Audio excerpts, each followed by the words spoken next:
Shalom Bapak Saudara yang terkasih, selamat datang kembali di channel YouTube Firman Tuhan, sebuah channel yang menyediakan bahan perenungan akan kebenaran firman Tuhan. Saya sungguh percaya apabila kita mendengarkan firman akan menciptakan iman di dalam kehidupan kita. Ketika mesbah-mesbah doa keluarga terbentuk di rumah-rumah, maka akan banyak keluarga dan orang Kristen yang hidupnya dipulihkan, menjadi berkat, dan tetap merasakan damai sejahtera Allah yang tiada tara. Bapak Ibu Saudara yang terkasih, kebenaran firman Tuhan pada kesempatan ini berjudul mematahkan penghalang berkat, yang terambil di dalam Yosua pasal 7 ayat 1 sampai ayat 25. Yosua pasal 7 ayat 1 sampai 25. Demikian kebenaran firman Tuhan. Tetapi orang Israel berubah setia dengan mengambil barang-barang yang dikhususkan itu, karena Akan bin Karmi bin Sabdi bin Serah dari suku Yehuda mengambil sesuatu dari barang-barang yang dikhususkan itu. Lalu bangkitlah murka Tuhan terhadap orang Israel. Yosua menyuruh orang dari Yeriko ke Ai yang letaknya dekat Bet Awen di sebelah timur Betel, dan berkata kepada mereka demikian, "Pergilah ke sana dan intailah negeri itu." Maka pergilah orang-orang itu ke sana dan mengintai kota Ai. Kemudian kembalilah mereka kepada Yosua dan berkata kepadanya, "Tidak usah seluruh bangsa itu pergi, biarlah hanya kira-kira 2 atau 3.000 orang pergi untuk menggempur Ai itu. Janganlah kau susahkan seluruh bangsa itu dengan berjalan ke sana, sebab orang-orang di sana sedikit saja." Maka berangkatlah kira-kira 3.000 orang dari bangsa itu ke sana. Tetapi mereka melarikan diri di depan orang-orang Ai, sebab orang-orang Ai menewaskan kira-kira 36 orang dari mereka. Orang-orang Israel itu dikejar dari depan pintu gerbang kota itu sampai ke Sebarim dan dipikul kalah di lereng. Lalu tawarlah hati bangsa itu amat sangat. Yosua pun menggoyahkan jubahnya dan sujudlah ia dengan mukanya sampai ke tanah di depan tabut Tuhan hingga petang, bersama dengan para tua-tua Israel sambil menabur debu di atas kepalanya. Dan berkatalah Yosua, "Ah Tuanku, Allahku, mengapa engkau menyuruh bangsa ini menyeberangi sungai Yordan, supaya kami diserahkan kepada orang Amori untuk dibinasakan? Lebih baik kalau kami putuskan tadinya untuk tinggal di seberang sungai Yordan itu. Oh Tuhan, apakah yang akan kukatakan setelah orang Israel lari membelakangi musuhnya? Apabila hal itu terdengar oleh orang Kanaan dan seluruh penduduk negeri ini, maka mereka akan mengepung kami dan melenyapkan nama kami dari bumi ini. Dan apakah yang akan kau lakukan untuk memulihkan namamu yang besar itu?" Ayat yang ke-10. Lalu berfirmanlah Tuhan kepada Yosua, "Bangunlah, mengapa engkau sujud demikian? Orang Israel telah berbuat dosa, mereka melanggar perjanjianku yang kuperintahkan kepada mereka. Mereka mengambil sesuatu dari barang-barang yang dikhususkan itu, mereka mencurinya, mereka menyembunyikannya, dan mereka menaruhnya di antara barang-barangnya." Ayat yang ke-12. Sebab itu orang Israel tidak dapat bertahan menghadapi musuhnya. Mereka membelakangi musuhnya, sebab mereka itu pun dikhususkan untuk ditumpas. Aku tidak akan menyertai kamu lagi jika barang-barang yang dikhususkan itu tidak kamu punahkan dari tengah-tengahmu. Bangunlah, kuduskanlah bangsa itu, dan katakan, kuduskanlah dirimu untuk esok hari, sebab demikianlah firman Tuhan Allah Israel. Hai orang Israel, ada barang-barang yang dikhususkan di tengah-tengahmu. Kamu tidak akan dapat bertahan menghadapi musuhmu sebelum barang-barang yang dikhususkan itu kamu jauhkan dari tengah-tengah kamu. Ayat yang ke-14. Besok pagi kamu harus tampil ke muka suku demi suku, dan suku yang ditunjuk oleh Tuhan harus tampil ke muka kaum demi kaum. Dan kaum yang ditunjuk oleh Tuhan harus tampil ke muka keluarga demi keluarga, dan keluarga ditunjuk oleh Tuhan harus tampil ke muka seorang demi seorang. Dan siapa yang didapati menyimpan barang-barang yang dikhususkan itu akan dibakar dengan api, ia dan segala sesuatu yang ada padanya, sebab ia telah melanggar perjanjian Tuhan dan berbuat noda di antara orang Israel. Ayat yang ke-16. Keesokan harinya bangunlah Yosua pagi-pagi lalu menyuruh orang Israel tampil ke muka suku demi suku. Maka didapatilah suku Yehuda. Ketika disuruhnya tampil ke muka kaum-kaum Yehuda, maka didapatinya kaum Serah. Ketika disuruhnya tampil ke muka kaum Serah, seorang demi seorang, maka didapatilah Sabdi. Ketika disuruhnya keluarga orang yang tampil ke muka, orang demi orang, maka didapatilah Akan bin Karmi bin Sabdi bin Serah dari suku Yehuda. Ayat yang ke-19. Berkatalah Yosua kepada Akan, anakku, hormatilah Tuhan Allah Israel, dan mengakulah di hadapannya. Katakanlah kepadaku apa yang kau perbuat, jangan sembunyikan kepadaku. Lalu Akan menjawab Yosua katanya, benar, akulah yang berbuat dosa terhadap Tuhan Allah Israel, sebab beginilah perbuatanku. Ayat yang ke-21. Aku melihat di antara barang-barang jarahan itu jubah yang indah buatan Senear dan 200 sikal perak dan sebatang emas yang 50 sikal beratnya. Aku mengininya, maka kuambil. Semua itu disembunyikan di dalam kemahku dalam tanah, dan perak itu di bawah sekali. Lalu Yosua menyuruh orang segera pergi ke kemah itu, dan sesungguhnya semuanya itu disembunyikan dalam kemah Akan, dan perak itu ada di bawah sekali. Maka mereka mengambil semuanya itu dari dalam kemah, lalu membawanya kepada Yosua dan kepada semua orang Israel, dan mencurahkannya di hadapan Tuhan. Kemudian Yosua beserta seluruh Israel mengambil Akan bin Serah dan perak, jubah, dan emas sebatang itu, anak-anaknya yang laki-laki dan perempuan, lembunya, keledainya, dan kambing dombanya, kemahnya, dan segala kepunyaannya, lalu semuanya itu dibawa ke lembah Akor. Ayat yang ke-25.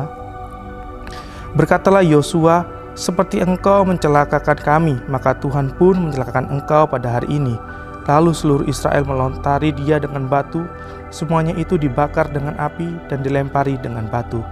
Sesudah itu didirikan di atasnya suatu timbunan batu yang besar yang masih ada sampai sekarang. Lalu surutlah murka Tuhan yang bernyala itu. Oleh sebab itu nama tempat itu sampai sekarang disebut Lembah Akor.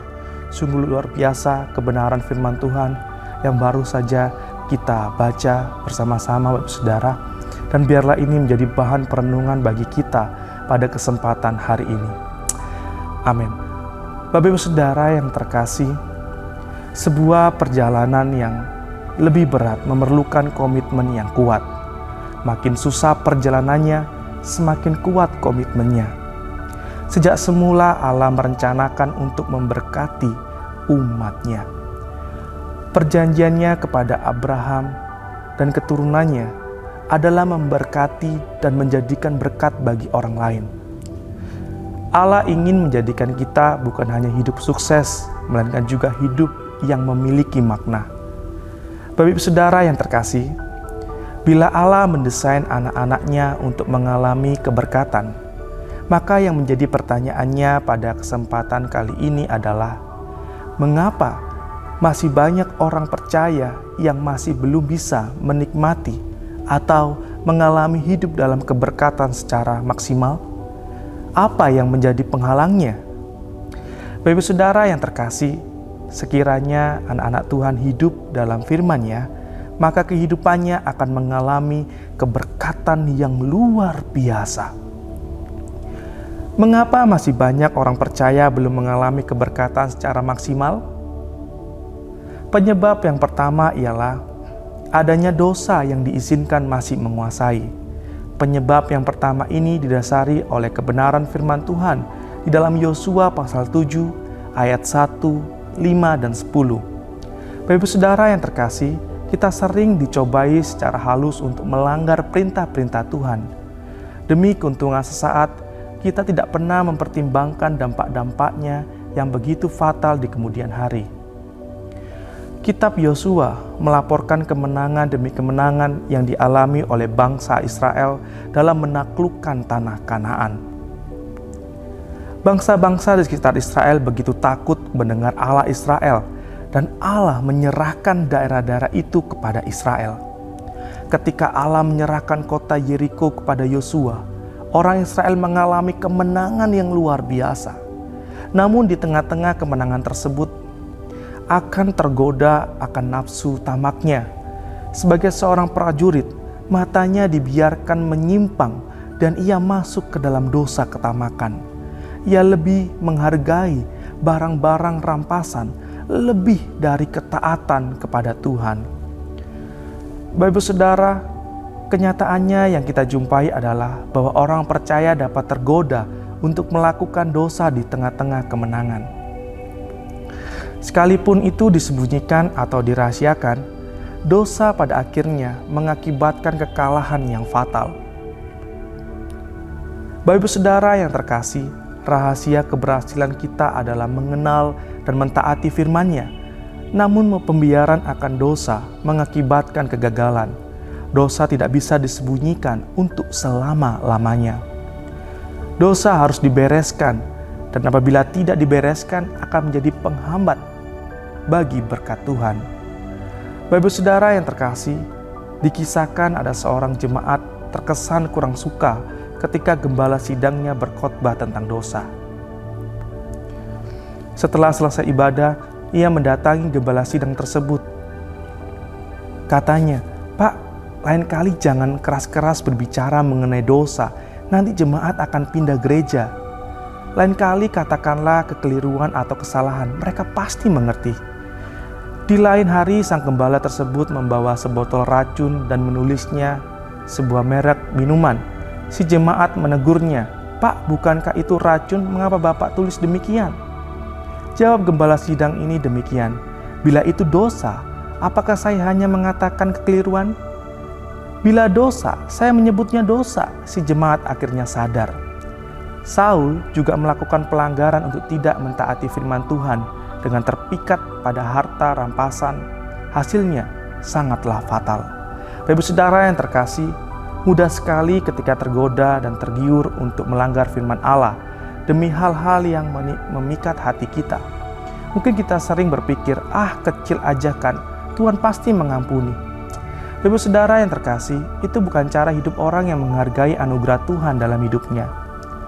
Apabila terjadi pembiaran, maka lambat laun dosa akan menghancurkan kehidupan kita.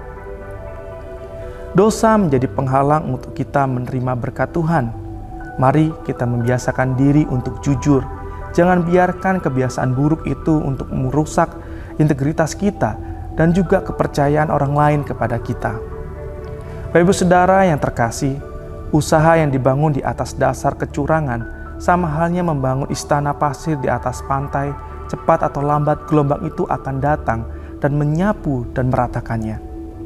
Itulah penyebab pertama orang percaya tidak mengalami keberkatan. Penyebab yang kedua orang percaya tidak mengalami keberkatan ialah tidak melibatkan Tuhan dalam membuat keputusan-keputusan penting. Poin yang kedua ini terambil di dalam Yosua pasal 7 ayat 3-4. Bapak Ibu Saudara yang terkasih, John Maxwell suatu kali mengatakan, sikap kita pada awal tugas akan mempengaruhi hasilnya melebihi apapun lainnya. Artinya, sikap yang benar pada awalnya menjamin keberhasilan pada akhirnya. Mari kita kembali kepada kebenaran firman Tuhan ini. Selain seorang pemimpin yang menggantikan Musa, Yosua adalah seorang pemimpin juga. Kepiawaiannya mengatur strategi berperang tentunya tidak perlu diragukan lagi. Namun dalam rencananya menggempur kota Ai, Yosua terkesan begitu sembrono, di mana sesungguhnya di atas kertas, secara hitung-hitungan pasti menang. Tetapi ia tidak melibatkan Tuhan dalam mengambil keputusan. Akhirnya justru mereka mengalami kekalahan yang fatal.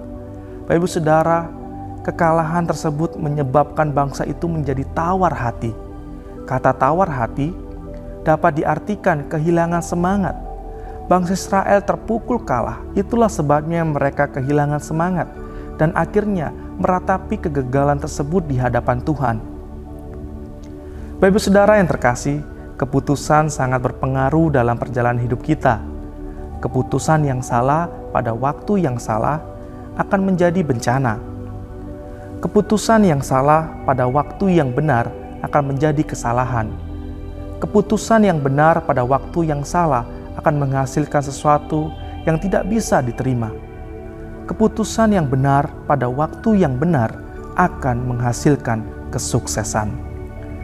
Firman Allah menegaskan agar kita tidak melupakan Tuhan ketika sedang menyusun perencanaan. Ibu Saudara yang terkasih, kegagalan seharusnya membuka sudut pandang kita semakin luas. Namun seringkali ketika diperhadapkan dengan kegagalan, kita menyalahkan situasi, orang lain, bahkan Tuhan. Apabila kita dengan jujur mengakui bahwa penyebab utamanya adalah diri kita sendiri, maka Tuhan sanggup memulihkan. Mari kita berhenti mencari kambing hitam. Mari kita memberi Tuhan ruang gerak dalam mengatur kehidupan kita. Secara khusus dalam semua aspek yang sedang kita kerjakan saat ini, maka saya percaya Dia akan bertindak dan memberi kemenangan-kemenangan di dalam kehidupan kita. Ketika Bapak Saudara mendapati diri gagal, tetaplah menjaga diri agar tidak berbuat dosa dan tetaplah berkomitmen untuk tetap maju bersamanya. Bapak Saudara yang terkasih, penghalang berkat seringkali disebabkan oleh faktor-faktor dari dalam diri kita dan bukannya faktor di luar kita. Itulah sebabnya kita harus ingat bahwa apa yang terjadi dalam diri kita jauh lebih penting daripada apa yang terjadi pada diri kita. Bapak Saudara yang terkasih, jangan pernah mengizinkan satu kekeliruan merampas kemenangan kita pada masa yang akan datang. Apabila Tuhan melihat bahwa kita telah menaati firman-Nya dengan serius mengambil tindakan terhadap dosa, Dia datang dengan dorongan dan bimbingan bagi langkah-langkah hidup kita berikutnya. Bapak Saudara yang terkasih, benar yang dikatakan bahwa kehidupan orang Kristiani yang berkemenangan terdiri dari serangkaian awal yang baru. Kiranya kehidupan kita pada kesempatan ini semakin baik dan banyak dosa yang sudah Tuhan tuntaskan, dan kita akan menjadi suatu ciptaan yang baru, pribadi yang baru di dalam Tuhan, sehingga berkat itu boleh kita rasakan tidak terhalang oleh dosa yang telah sembunyi dalam kehidupan kita. Mari kita berdoa. Tuhan, kami mohon Engkau memulihkan kehidupan kami. Tidak peduli begitu gelapnya masa lalu kami ya Bapa. Kami ingin sungguh-sungguh ya Tuhan, saat ini, sekarang ini, kami ingin bersungguh-sungguh memperbarui hidup kami. Ampuni segala dosa-dosa yang telah tersembunyi dalam kehidupan kami. Kami akan melangkah maju bersama dengan Tuhan. Kami serahkan semua keputusan-keputusan yang kami akan rencanakan ke depan ke dalam tangan Tuhan. Terlebih, kami mau melibatkan Engkau dalam setiap aspek kehidupan kami ya Tuhan. Tuhan tuntaskan, Tuhan bersihkan semua masa lalu dalam kehidupan kami, sehingga kami menjadi ciptaan yang baru, pribadi yang baru, sehingga berkat Tuhan yang tercurah dalam kehidupan kami tidak terhalang oleh dosa dalam kehidupan kami. Kiranya Tuhan pulihkan diri kami, kiranya Tuhan pulihkan hubungan kami dengan sesama kami, kiranya Tuhan pulihkan kami dengan keluarga kami, kiranya Tuhan pulihkan hubungan kami dengan karyawan kami, kiranya Tuhan pulihkan kami dengan bos kami. Kiranya Tuhan pulihkan kami dengan anak istri kami. Kiranya Tuhan pulihkan semuanya ke dalam tangan Tuhan. Kiranya Tuhan pulihkan usaha-usaha kami ya Bapa. Dan pada akhirnya kami boleh merasakan sukacita surgawi. Kami boleh merasakan berkat yang sejati itu dalam kehidupan kami. Kami serahkan semuanya ke dalam tangan-Mu. Di dalam nama Tuhan Yesus Kristus. Haleluya. Amin. Jika Bapak Saudara merasa diberkati oleh renungan kebenaran firman Tuhan pada kesempatan ini, bisa like, komen, share, dan membagikan video-video yang ada di channel ini kepada saudara seiman yang lainnya, dan kita sama-sama bertumbuh di dalam Tuhan.